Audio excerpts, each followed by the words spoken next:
Assalamu alaikum wa rahmatullahi taala wa barakatu. Ñu ngi nuyu ku nekk sa tur ak sa santa di leen dalal rek si suñ beneen show hashtag nuyu Gambian football ak suma brother Habib. Tey nag it's a it's a very interesting day because on top of the topics yi mooy preparation in national team bi ñëpp xam nañ ne we are on schedule and the team is supposed to be in Banjul tomorrow inshallah rabbi so dinañ leen welcome and then dégg nañ nag si ay xibaar yi gaay teral seen welcoming bi waaye duñ si balaa ñëw dugg si loolu rek di rafetlu rek di ñaanal Buuba Jallow Fala Boya presently mu ngi si he's en route to Cameroon to Limbe pour seetaan AFCON bi inshallah rabbi xam naa ne suñ next Friday show bi we will be having Buuba live from Cameroon dinañu mën a jox up to date on some of the happenings in the preparation also team bi prior to their arrival jóge Banjul inshallah dina nekk si airport bi if boys ñoo ñëw nañ ko fa fekk moom and then he's gonna give us all updates regarding boys and arrival in Cameroon and dina cover as well send training grounds and all the happenings so inshallah stay tuned to Gam Football Fan TV forum for regular updates on the AFCON and then hopefully inshallah dinañ am Buuba live from Cameroon du ma def dara rek ma bàyyi Habib mu nuyu ak suñ fans yi ba pare balaa maa bàyyi Habib rek di wax ne rek ne dinañ ibbi lines yi the last half an hour of the show ñu sound seen opinion as well on the preparation of the Scorpions yi naka ngeen foog ne loolu la preparation bi di demee ak what are things that we can do as a nation to give a support to the national team. Comme li ma wax last week, it is time for us to put all positive energy, in trying to support the team morally, psychologically to make sure that ñu amee better play. Waaye balaa ñoo ñëw si loolu rek Habib naa la bàyyi nga nuyu. Assalamu alaikum, everyone, to all our followers, fans, and well-wishers. Comme ngeen ko xamee rek, good to be back, Gam Football Fan TV. Hashtag know your Gambian football, know your latest football news. Comme ngeen ko xamee rek, we dañuy focus mostly on what's happening around our football. As we are speaking now, ñëpp xam nañu there is only one way to go. It's all about the AFCON. Fan lañ tollu, what's happening, the way forward.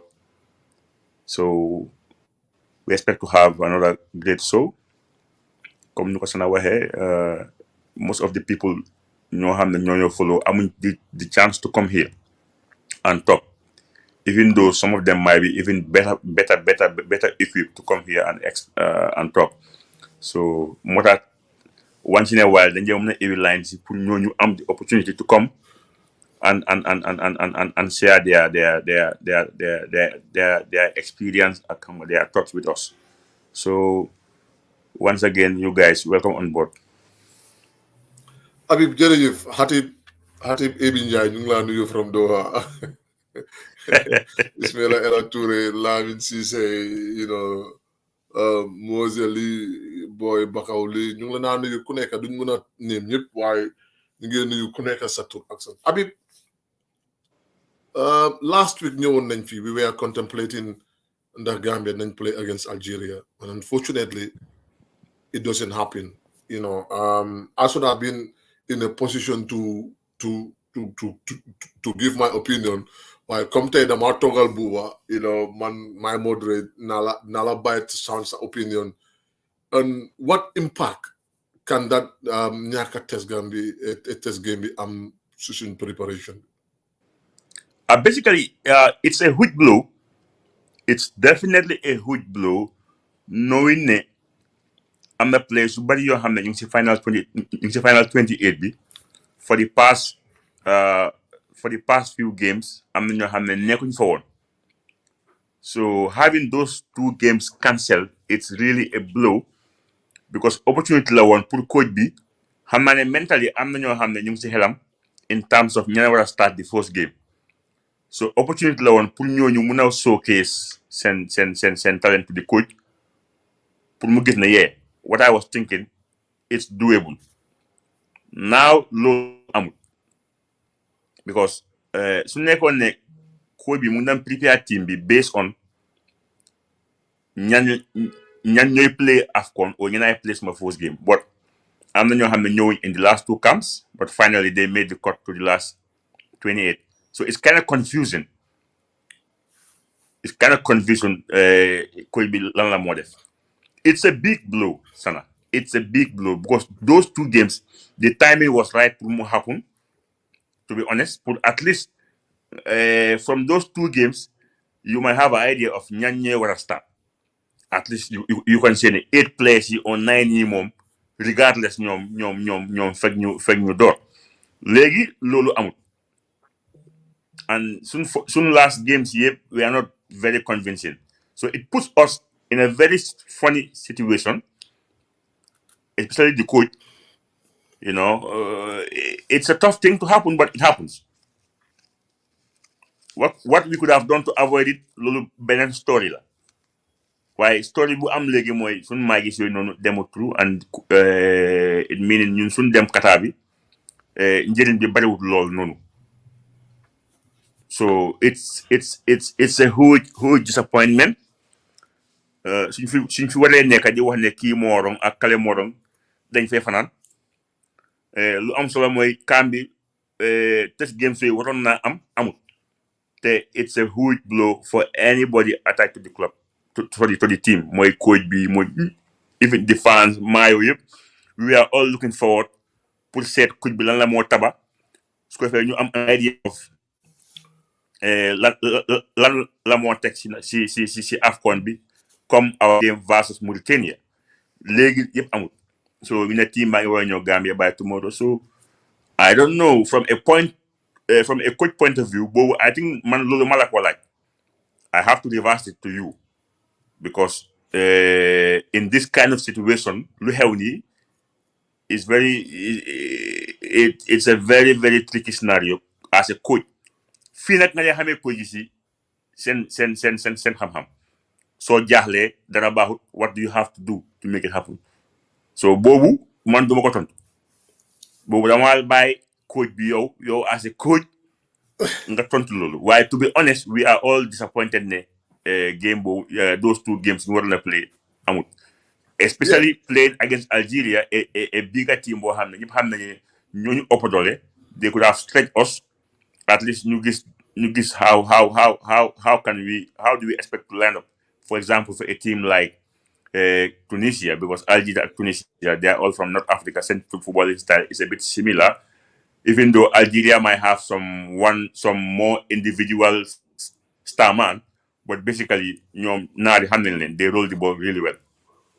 So talking about our situation, I think both we are as a coach, one guy will have fancy about that. The Nasi I'm my opinion, and I think technically it was a game Purman personally I think was very, very important 2 games. Try to fish out the right balance, put the team that's going to play in the first game. Yeah. That was, to me, at any coaching point of view, that's going to be the idea. I had 2 games, try to pick up a team that I can see in different scenarios, especially playing with a tougher opponent. That's going to give me an opportunity. Gisuma players, and more importantly, implement the tactic that I want to implement on my first game. You wouldn't want to bring everything anyway on the table, but there are some basic things like positioning, balancing, and team cohesion. You wanted to work on that, and then especially the discipline of the team, the tactical discipline of the team. So that was a good opportunity for the coach man li ma gën a baffle mooy the game was cancelled on a Wednesday. On a I don't know on a I mean whatever day. Then the next day I saw almost 15, 16 players warming up, having fun. It baffles me. I was a bit confused. I didn't know the motive behind why the game was cancelled, because if it was the players we had it okay, I doesn't to me it doesn't have a lot of sense. But the good thing is we having players that we are supposedly dañoo join team bi in Banjul. Most of them ñu ngi leen am in Doha. Ibu Adams ak Ibu Toure, and I believe that Steve is already in camp as well. So basically, he has his players. He doesn't have a test game. He's always what we call a contingency plan in the in coaching, and I think he has to commit his contingency plan now. We have to respect the fact that he doesn't play, but I trust that he's going to make the right decision. But coming out more, you brought in players, they have not been in the team for a while. You wanted to use those two test game to reintegrate them again. Into the squad. It doesn't happen. He has seen the players play. Now he has to make a decision, and that's where the coaching decision comes. I might disagree with some of the things that he's going to do, but I have to respect it as a coach. But I think our opponents had the edge. Mauritania just played a game today, and I believe they played 2 test games. So it's really the disadvantage is on our side. We are the least prepared team, but hey, we can use that as a motivation, because opponents okay, this team is not ready. So we could I would be still optimistic. I have no reason not to. We just call on the coach to make a better decision. This is about him. Now it is about him. It is about him to make the right decision at the right time. And the right time is the first game of AFCON. But Sana, okay. How can you use your unpreparedness as a source of motivation? How can you do that? No, the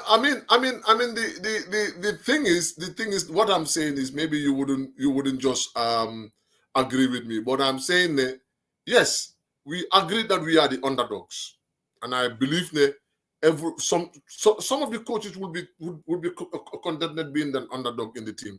Okay, I would have loved for team B to prepare more as the underdogs than the current situation. But Amut, that doesn't mean that we have to lower our confidence. No, to me, I think that we still have a battle. It's an 11 game. We will go there with men's, and now they have to show character.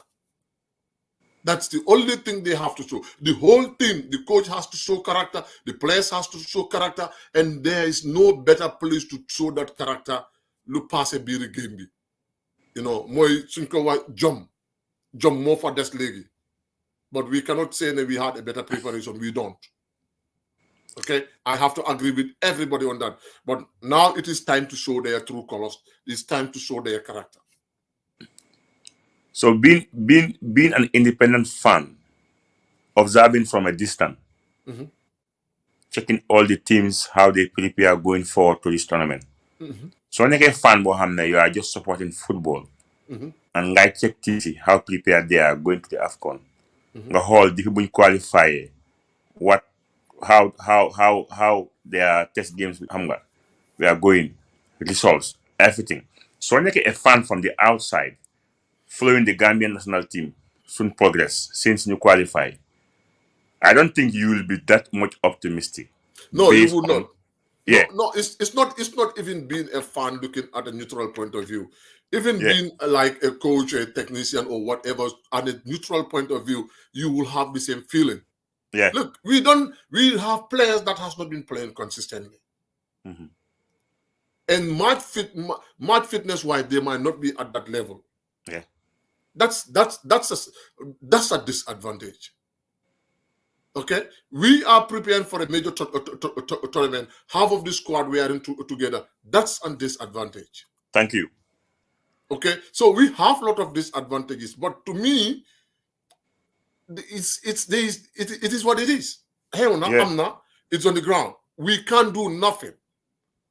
that would not have to stop us from putting our eye on the ultimate prize. And the ultimate prize is to play the first game and put up a good performance. We know the players. We know some of these players what they can do.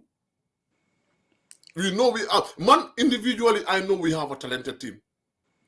Individually, but trying to put the team together, the different components together, whether you're gonna put the right players on the right position on the right time, it's something that it's entirely left in the hands of the coach. Hanga bogise more in this question. There are fans, they rely on our platform to boost their morals, thinking that all is well, when all is not well. Hanga want to get a Nobody is saying we are not going to do well at the AFCON. Because but we also owe it to the fans for them to understand guy not we overhype themselves, saying that look, we're gonna go there and bank teams. No, because as of now, you never go in Luta nga wara fok lul. Going forward, so immediately after the AFCON, some test magazine, we were having super results, camping on time, everything was going fine. Then some morals because results that replicate with what you're thinking at the moment. But the fact that we have a lot of ups and downs going to the AFCON, support is out of it. We will always support because lead club, lead country, a whole country. So support mom do they. It's always gonna be there, but you have to be. I'm not support Mohammed. That's what realistic. No, realistic come on. For example, Bogise Gambia win under 17 2005. There was a pre-tournament before the 2005 under 17 championship. Our team was motivated. They were fit. They were ready to go, and then we did well. We were in Peru, out in Funeka, Morocco, then in America. So at least should thing be prepared. Like, I'm gonna right as a football fan to be hey, our boys are ready because I want to be right protocol. But this AFCON, it's not like that. They're like, yep, you cannot blame it. You cannot blame everything on authorities. That's not possible. There are many factors. There is nothing someone can do. Wow. Munga point fingers because one can easily say the coach left out 7 players. They're playing almost 90 minutes per week and team. Legit. But to be honest, going forward, man, like I said, the only good. We're gonna see AFCON be more. Can do hard. Gambia must qualify. I've been saying this. We are there, and we put ourselves in an environment where Gambia anything other than qualifying to AFCON is a failure. It's a failure. We put the bar high now for ourselves. But to be honest, this AFCON Hanama is like what's gonna happen. Why but qualify at league is quite different. Yeah, let me tell you this. Even Senegal, I heard yesterday they had 2 COVID positive cases. These are times you would not know what is going to happen the next minute. Okay? I'm in the best of preparation, that is obvious. But we have to go with what we have. Montes my face on team. I was gonna give a post-match. I was gonna give a team talk to my boys. I look them into their eyes. I cannot tell them we're gonna lose this game. I cannot tell them we are just going to. Didn't perform well because Ghana or Algeria are a good team. They had a good preparation. I cannot dare say that. Yeah, never. I have to look them into their face and tell them, look, I trusted every individual, every one of you. And I trust that when you go onto the pitch, you will put your life on the line for the country. This is exactly what I'm going to tell them. I wouldn't say much on certain things, but I would say, go out there and prove some doubters wrong. It is good it is healthy people try to criticize, that will motivate the player. If it come like just like example, the players that we think shouldn't have the opportunity to play in this team. Hey, all they will be thinking in their mindset, hey, I would go and prove those doubters wrong. I'm a club or I'm not playing week in, week out, but I'm better than the player who is playing week in, week out. This is what is going to ring in his head. Okay? So that's the motivation. That's the personal motivation. It's two-way. That's two-way. It's possible. You might go in the flop. You might go. I'm not. You don't. But what I'm saying is, I will stay with the positives. Okay, because those are things you have there. The player can pick it up and then it could energize the individual. Lulu kuneka. More time I use one keyword. I said it is really, really time for them to show character.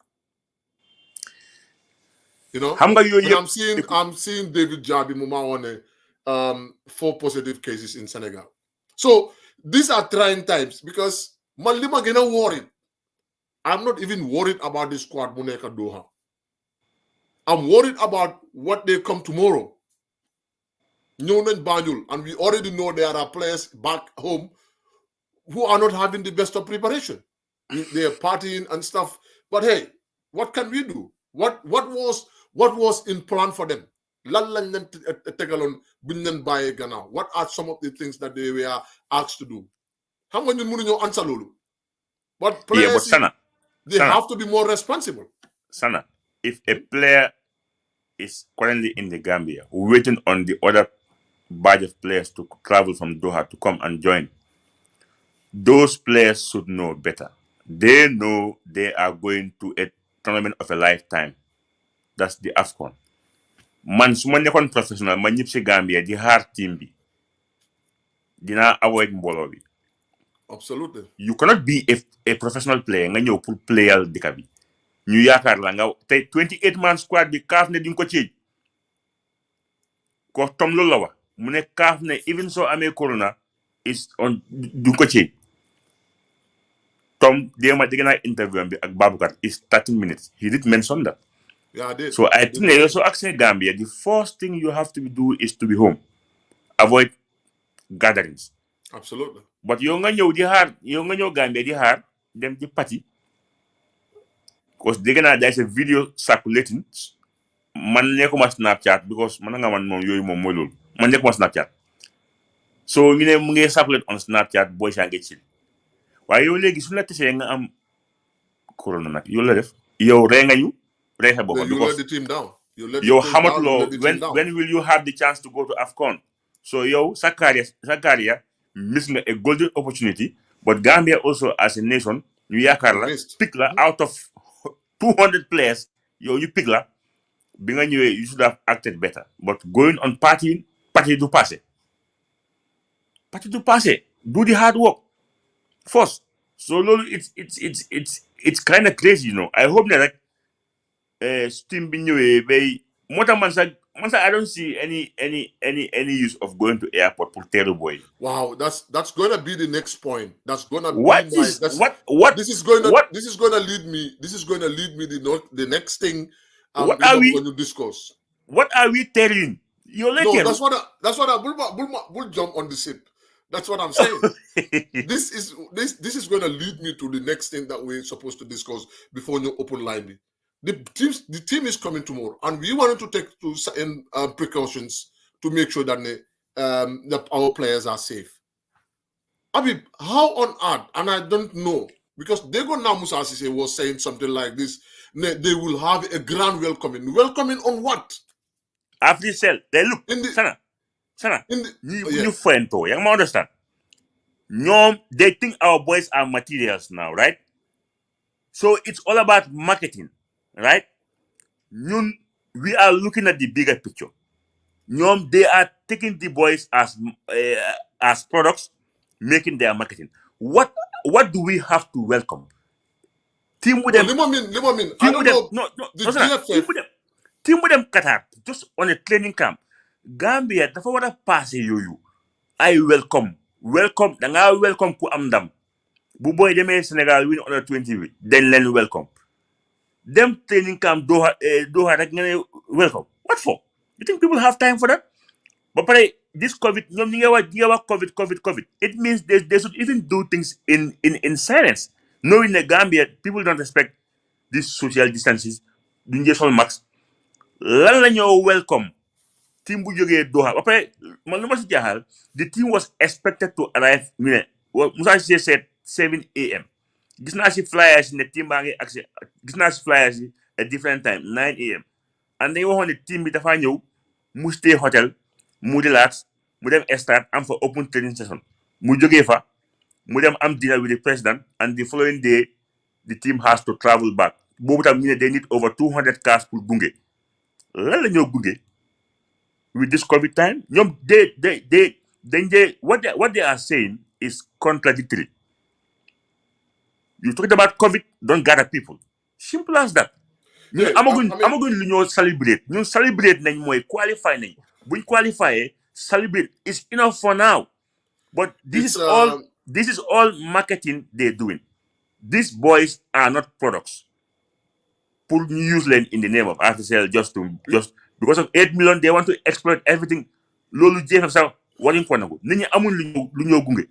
I know people will be asking questions about, a lot of things. Even the training shirts, training jerseys in national team, if official mark on it and stuff.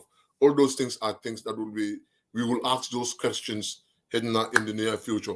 But Abib, how on earth and who on earth was responsible of then what are them terror boys? What are you terroring the boys for? What? Pour la munta understand in the first place. Man, this is a team that needs all the rest they could have prior to this AFCON. This is a team that has been training players in Nigeria, joined in bits and pieces, and they needed all those glorious times. You make sure that you put on their tactical work. How this is my GFF. I don't know what on earth is GFF doing. Sometimes that is the reason if some people are blaming the GSF for having a weak leadership. No, Sana, when it comes to this terror thing, gisuma fen fu GFF binde either on their Facebook or website ne they were terror boy. Man gisuma ko fen ci ñom. Terror bi yeb man si Musa Cissé la ko déggé. Because officials are involved, they will market everything. Si mom la déggé lool dégguma fen fu GFF waxé né they were terror boy because su amé dafa nekk on their Facebook page or website. Te gisuma ko si ben si ñaar yoy bu wone né they are asking the people to go to the airport. Bo mom to be honest man gisuma lool. Musa Cissé la dégga muy explain loolu and then mu né the following day on Friday they need over 200 cars to escort. Loolu is purely they are purely doing business. That has nothing to do with the team because ñun as football fans fu ñoo xaar team bi mooy mu prepare on the pitch mentally physically ñu pare yaa ma dégg ñun amul lu ñu la ngay gunge ñun we expect the team to go there at least to amee respectable results on their way home. We can all go and receive them and show our solidarity. Thank you, But for now, it's COVID time. They're talking about COVID. They're even saying this, so team being at the stadium, nobody should even go close. Even journalists should not go close to them. That's what the coach said. Yes. So that's what the coach said. Why do you have to allow people having a caravan, them play Jelly Timbi at the airport? For what reason?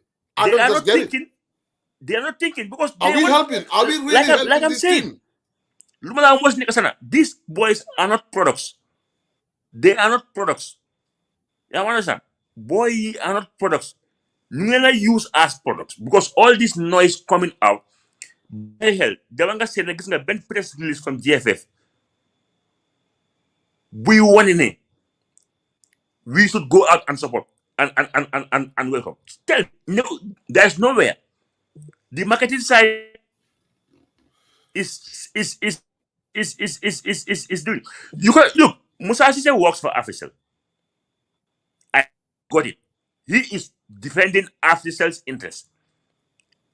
So if you are to blame, nobody should give a simple blame to Musa. Musa is working for his company. His company's interest is most important to him, which is 100% accurate. GFF knew what about Lulu.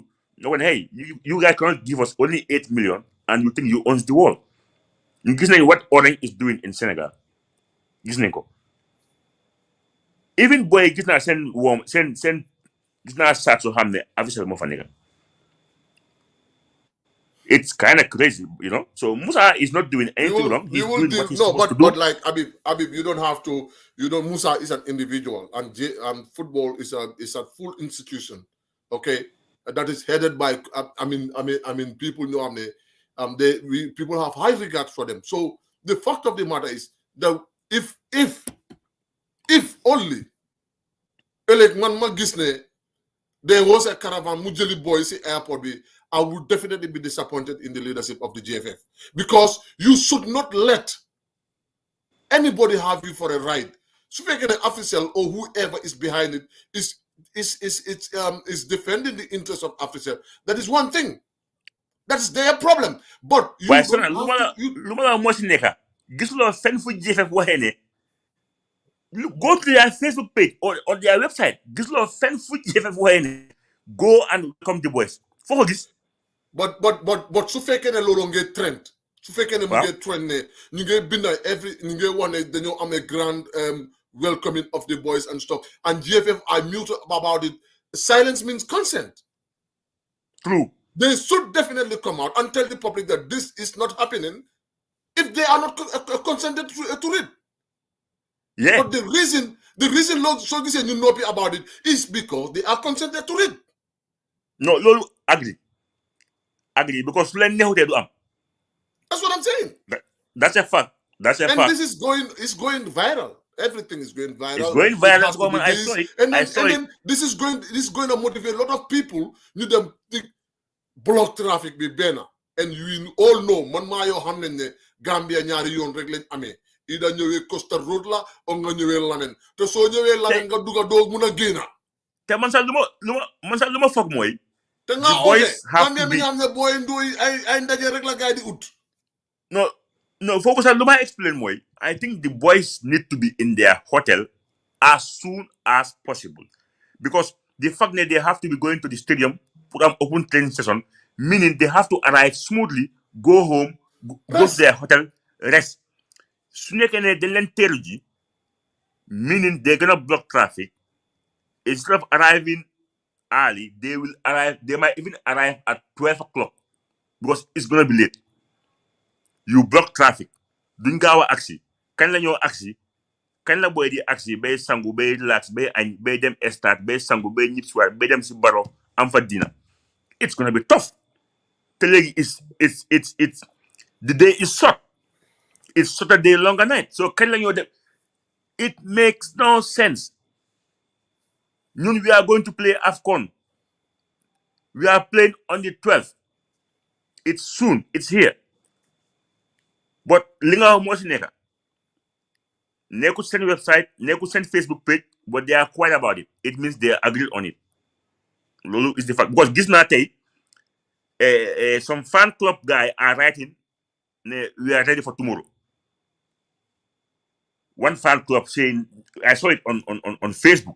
They are preparing to go. No, I don't think they are even thinking. I don't even think they help. You know, funny football is just like, you know, gunge.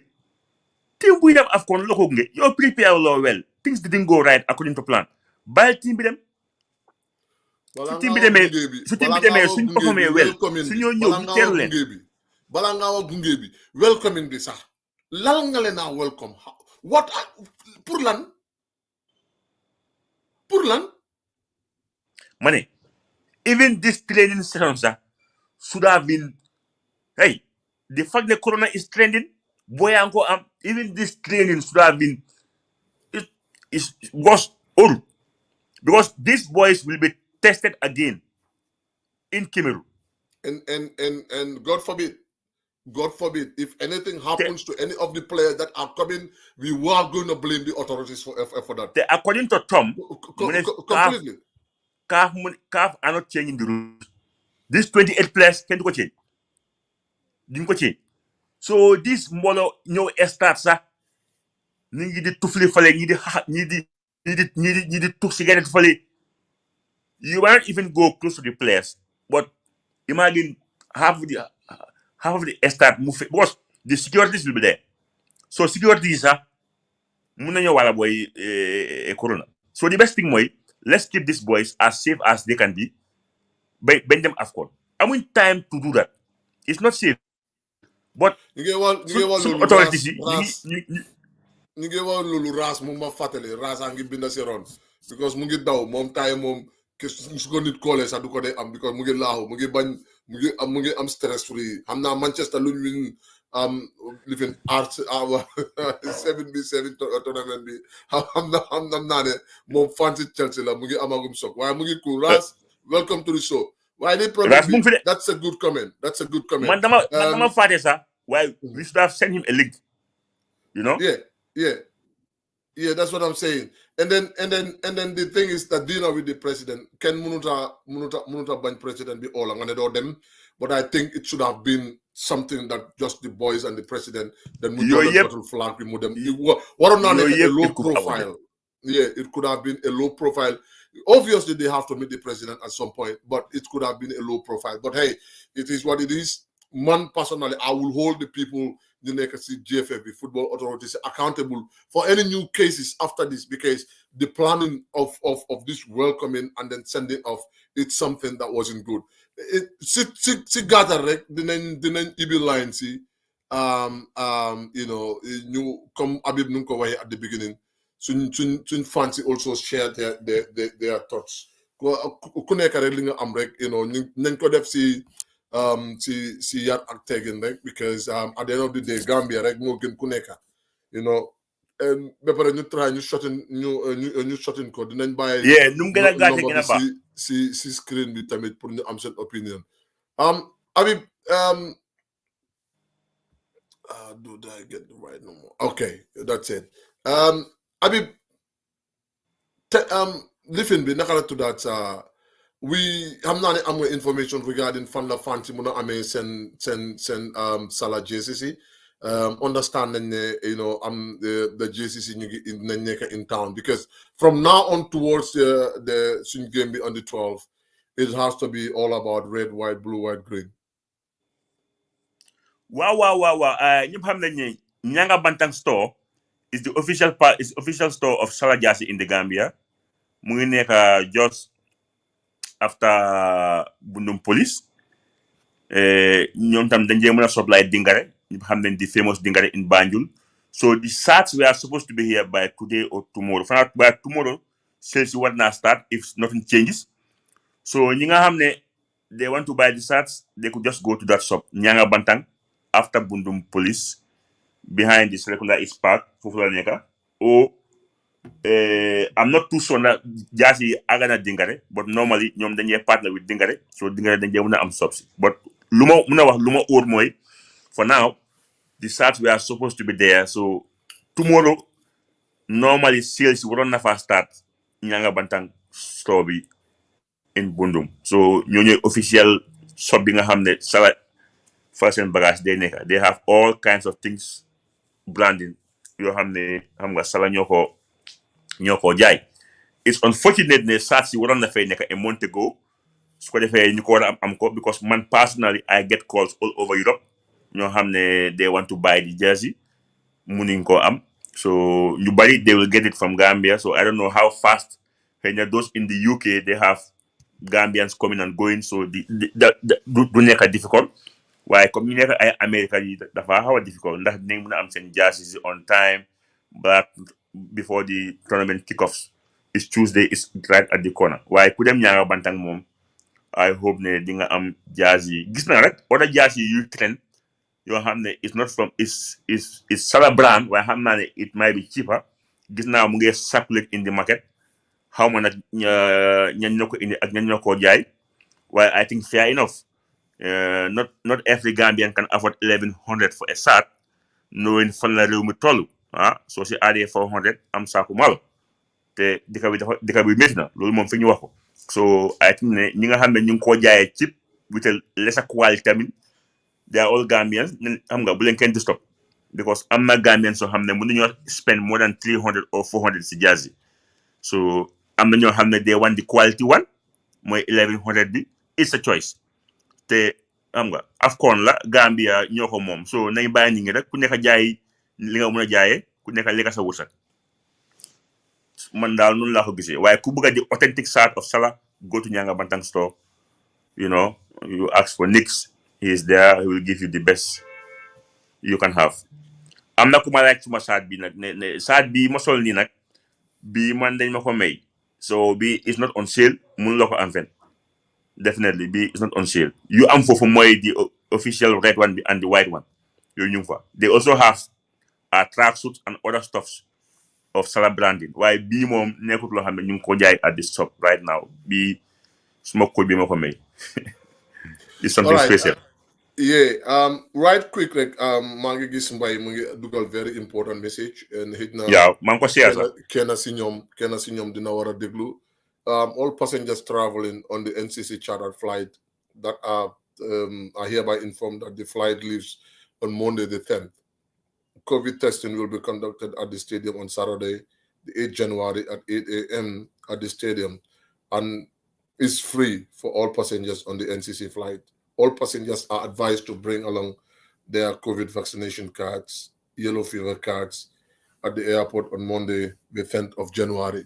Kon loolu lu important la xam nañ ne NCC bi tamit ñu ngi amee chartered flight boo xam ne dina bound for Cameroon Limbe on Monday. It is really important to acknowledge loolu ne I hope ne they can only include all the relevant stakeholders ñoo xam ne ñu ngi partake in Gambian football and I think it's a great move. It's just going to add numbers to the cause and we are really very pleased that ne nange ekati chartered flight for this important AFCON. Comme ni ma wax rek ku bëgg a share sa thoughts si show bi you could call number bank si screen bi di mu ngi daw si screen bi mooy WhatsApp number bi soo callee rek nga introduce sa bopp and we will be able to give you like we only have 15 minutes because right now suñ ñu amee show bi yëpp Buba nge comme ni ma ko wax at the beginning rek he's on his way and then we will be having Lamin and Buba on Friday inshallah and Buba would be doing the show straight from Cameroon Abi ba léegi I mean I think li ñoo def léegi rek we will share our personal opinions before ñu am caller on what do you think what do you expect from the Gambian contingent ñoo xam ne ñu ngi dem especially the fan base bi ñoo xam ne ñu ngi dem support team bi in Cameroon because ci time bu nekk time bu complicated la it's very unpredictable time boo xam ne la COVID bi ñëpp la laal so what do you think ne suñ fans yi noonu lañ war a comporter seen bopp while they're in Cameroon? xam nga there are Gambian fans yoo xam ne they've been supporting the team without success. It doesn't matter if the team win or lose. They've been there since day one. Especially the Scorpion Fans Club. They support the team. Feka team was really time but tell a Gambia ni ha support. But I'm not jamano. Start bi do first. Lu start bi wait. So hole opposite covered. And find the Scorpion Fans Club. Mota bu start bi kama so wahene. They picking those fans from the Scorpion Fans Club. Mahamne they did the right thing. Ñoo fa nekkoon démba.